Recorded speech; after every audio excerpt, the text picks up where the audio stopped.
शहरों में तेजी से बढ़ते कंक्रीट जंगल से एक ओर जहां लोग ताजी हवा और हरियाली से महरूम हो रहे हैं, वहीं दूसरी ओर उन्हें खाने के लिए ताजी शुद्ध सब्जियां नहीं मिल रहीं। ऐसे में कितना अच्छा हो अगर अपने घर में ही आप हरे भरे पेड़ पौधे और ताजी सब्जियां लगा सकें। लोगों की इसी जरूरत को ध्यान में रख हमारी इस हफ्ते की एंटरप्रेन्योर स्मिता शिरोडकर ने अपनी पारिवारिक व्यस्तता को छोड़कर किचन गार्डनिंग यानी बागवानी को अपना करियर बना लिया।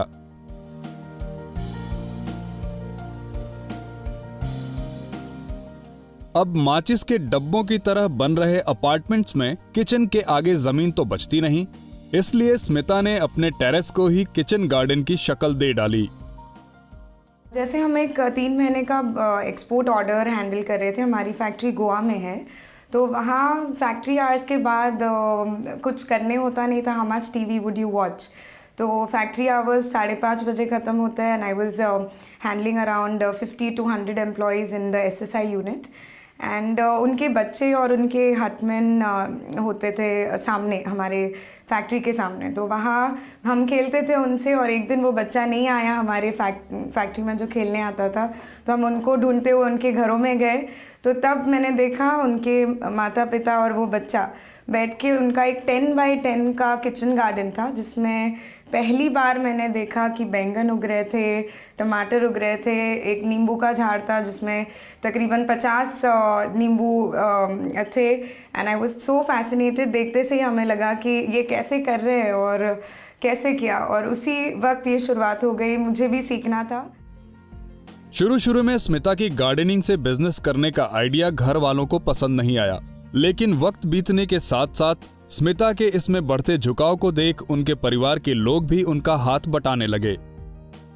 शुरुआत में उन्हें लगा कि हाँ, गार्डनिंग है हॉबी की तरह, जहाँ तक रख रहे हैं तो अच्छी बात है। जैसे ही मैं सीरियस होने लग गई कि नहीं, ये बिजनेस की सोच है, तो सबका रिएक्शन पहले होता था कि ये कैसे काम करेगा, क्योंकि जो बैकग्राउंड था, जो स्ट्रक्चर हम हैंडल कर रहे थे, उसमें से हमारा वक्त निकाल के ये करना उनके लिए बहुत ही शायद फ़नी लग रहा होगा उनको तब। तो थोड़ा सा था, लेकिन जैसे ही उनको पता चला कि ये सब कितना ज़रूरी है, जैसे जैसे हम करते गए टाइम के साथ, उनका सपोर्ट ही सबसे ज़्यादा स्ट्रॉन्ग रहा। अक्सर लोग गार्डनिंग शौकिया तौर पर करते हैं, इसे एक करियर बना बिजनेस शुरू करने में स्मिता को काफ़ी मुश्किलों का सामना करना पड़ा। सबसे बड़ी चुनौती थी लोगों को इस बारे में समझाना। मुझे ये बिल्कुल भी फ्री ऑफ कॉस्ट नहीं करना था, क्योंकि मुझे पता चला कि मेरी interest, the passion is growing so much which is overtaking my current profile which I am handling. तो मुझे ऐसे चाहिए था कि जो मैं टाइम डाल रही हूँ इतनी पढ़ाई करके, तो उससे रिटर्न्स मिले। तो ये जो आइडिया थी कि एक सोशल टॉपिक को आप बिजनेस में कन्वर्ट कर रहे हो, इसके लिए कुछ लोग सोचते थे कि ये ऐसे क्यों कर रहे हो, ये तो फ्री होना चाहिए, इसको कॉस्ट नहीं होनी चाहिए। जो मुझे एक हद लगता था सही कह रहे हैं, लेकिन लगता था कि जब तक आप प्राइस नहीं कोई चीज़ की कोट करते हो, जब तक फ्री क्लासेस होते हैं, तो लोगों को लगता है कि ये सीरियस नहीं है, यहाँ में भी जानकारी हमें करेक्ट नहीं मिलेगी। जैसे ही उसको थोड़ा एक फ़ी आ जाता है, एक भले ही 200 रुपये फ़ी है रजिस्ट्रेशन फ़ी, लेकिन उनको पता होता है कि ये सीरियस है, ये कुछ इसमें कंटेंट होगी। तो ये बस जो एक दृष्टिकोण था लोगों का इस कॉन्सेप्ट के प्रति कि इसको एक सोशल एंटरप्राइज बनाना, वो बहुत ही मुसीबत हमें लगी। फंडिंग इशू नहीं था, लेकिन conversion of people's thoughts that ऐसे कोई कार्यक्रम हम कर रहे हैं पर्यावरण के ऊपर, उसके लिए आप आइए, वही एक हर्डल थी। और फिर हमें जानकारी मिल रही थी कि लोगों तक पहुंचना भी एक मुश्किल टास्क रहा। जैसे एडवर्टिजमेंट करेंगे हम, तभी हम पहुंच सकते हैं लोगों के पास, लेकिन एडवर्टिजमेंट बजट्स बहुत हैवी होते थे। स्मिता ने इसे सफलतापूर्वक अपने आय का जरिया बनाने के बाद दूसरों को भी इसमें जोड़ा। हालांकि जब उन्होंने पहली बार गार्डनिंग पे वर्कशॉप की घोषणा की, तो अखबारों के साथ उन्होंने करीब 10,000 पैम्फलेट भी बंटवाए और इसे लोगों का अच्छा रिस्पांस भी मिला। जैसे ही हमने पैम्फलेट्स डाले, we had around 95 people attending the session. हमें बैचेस को डिवाइड करना पड़ा, सुबह शाम, और ऐसे 4 बैचेस किए हमने।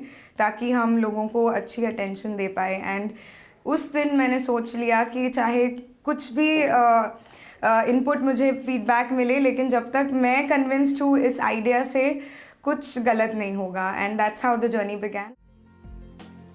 इससे जाहिर है मुंबई जैसे शहरों में भी लोग चाहें तो अपनी छोटी से छोटी जगह में भी पेड़ पौधे और सब्जी उगा सकते हैं। मसलन पत्ता गोभी, बैंगन, टमाटर, करी पत्ता, धनिया, मूली और मिर्ची आदि रोजमर्रा की सब्जियां तो घर की खिड़की तक में उगाई जा सकती हैं। जैसे 3 से 4 घंटे धूप यदि हमारे घरों में है और अगर एक विंडो ग्रिल है तो हम उसमें सारी पत्ता सब्जी और हर्ब्स जो सैलड्स के लिए यूज़ होते हैं, जैसे बेसिल है, थाइम, ऑरिगैनो, पार्सले है, ये सारी चीज़ें डेफिनेटली ग्रो कर सकते हैं। और अगर आपके यहाँ पे थोड़ी और जगह है, बालकनी है, या तो अगर आप बहुत फॉर्चुनेट है और आपके पास टेरेस भी है, access to a common terrace भी है, तो आप सारी सब्जियाँ जो लोकल वैरायटीज़ हैं वो ज़रूर उगा सकते हैं। स्मिता लोगों को पर्यावरण और स्वास्थ्य के प्रति जागरूक करने के लिए वर्कशॉप के अलावा नेचर बाजार और अर्बन फार्मिंग शो की प्रदर्शनी भी लगाती हैं। उन्होंने एक कोर्स प्रोग्राम भी तैयार किया है जिसके लिए वो हर उम्मीदवार से 2100 रुपए लेती हैं। इसके अंतर्गत प्रैक्टिकल्स के साथ साथ एक किट भी दी जाती है। एक किट होता है, हम उसे स्टार्टर्स किट कहते हैं। उसमें मिट्टी होती है, बीज होते हैं तरह तरह के, जिस हिसाब से जो सीज़न रहेगा उस हिसाब से उतने बीज देते हैं, हम कंटेनर्स देते हैं और ये सारा मटेरियल देते हैं ताकि जो सीखा वो तुरंत ही वो क्लास में ही प्रैक्टिकल्स करे, ताकि सिर्फ सुनने से मज़ा नहीं आता। तो वहाँ पे हम अगर प्रैक्टिकल करेंगे तो वो ज़्यादा समझ में आता है, एब्जॉर्ब जल्दी हो जाता है। ये अलग बात है कि अब तक स्मिता ने कार्यक्रम को शुरू करने में जो पैसे लगाए वो रिकवर तो नहीं हुए हैं, पर इसमें 30 से 40% मुनाफा हो ही जाता है। हमने शुरुआत घरों से की क्योंकि हम नहीं चाहते थे कि लोग फीस ज़्यादा भरे, तो it was more like a home workshop. तो हमारे घरों हमारे खुद के लिविंग रूम से शुरुआत की। तो सारे पार्टिसिपेंट्स 10 या 15 जनों की बैच होती थी, तो घर में आते थे और टेरेस भी देख पाते थे वो।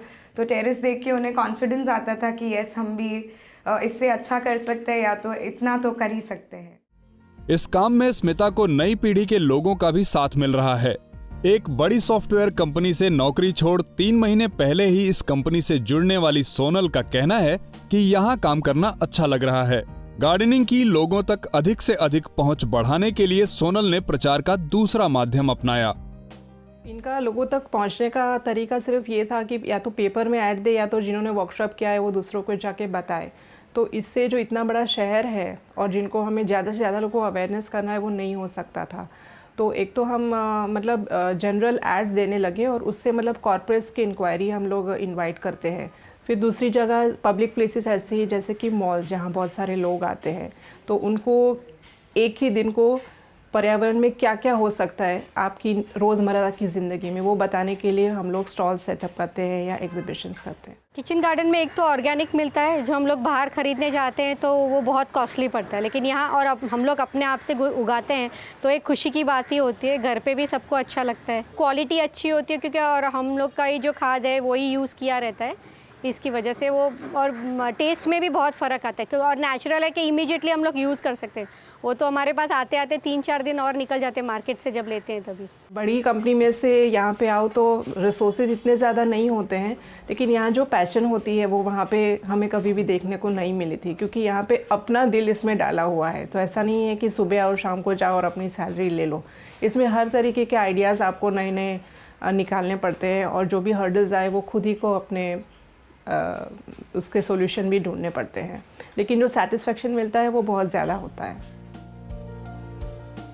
बढ़ते मकान और घटती हरियाली के बीच अगर अंतर को कम करना है तो इसमें टेरेस गार्डनिंग और किचन गार्डनिंग एक बेहतर विकल्प साबित हो सकता है। कमाई और हरियाली बढ़ाने के साथ साथ इसमें साफ सुथरी शुद्ध सब्जियों से स्वास्थ्य भी बेहतर रहता है।